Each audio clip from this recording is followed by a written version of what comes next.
বাবা মরে গেছে, মা মরে গেছে, বোনের জমি দাও না, ভাইয়ের জমি দেয় না, ভাই বাইরে ঠকায়, এমন ভাই আছে না নাই?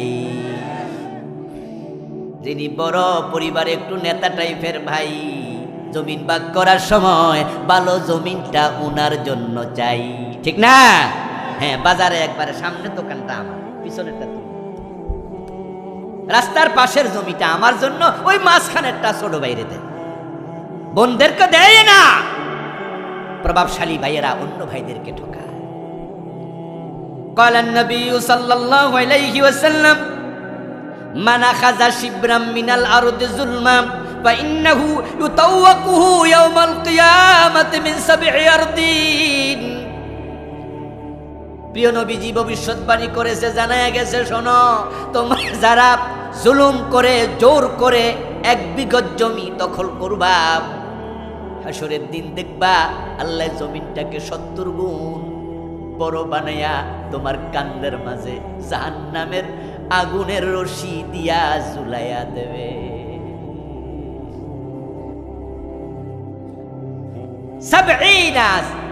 70 গুণ বড় বানাবে।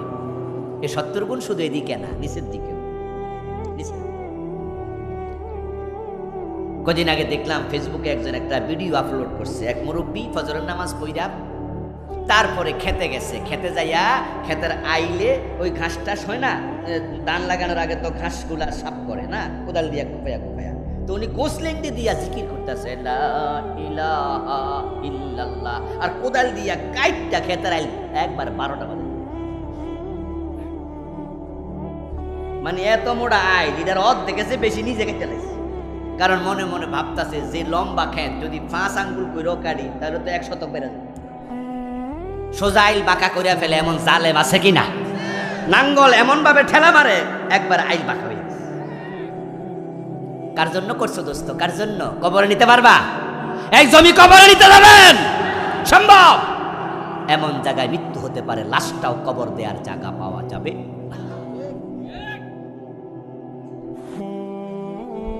চায়না থেকে বিমান মালয়েশিয়া রওনা দিছে বছর 4-5 আগে। 296 জন যাত্রী নিয়ে বিমান হারায়া গেছে। অনেক দিন পর্যন্ত খবরের হেডলাইন হয়েছে পত্র পত্রিকায়, টেলিভিশনে নিউজ, বিমান হারায়া গেছে, মালয়েশিয়া যায় নাই, খুঁজেও পাওয়া যায় না, এখন আর নিউজ হয় না।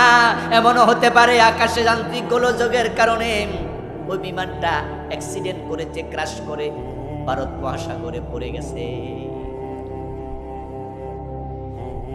বড় কোনো দিঘিতে, বড় কোনো পুকুরে যদি কোনো মেয়ে গোসল করতে গিয়ে নাকফুল হারাইয়া ফেলে, ওই নাকফুলটা বড় দিঘিতে খুঁজে পাওয়া যত টাফ, যত কঠিন, ভারত মহাসাগরে একটা বিমান যদি ক্র্যাশ করে এটা খুঁজে পাওয়া এসছে 100 গুণ 1000 গুণ বেশি।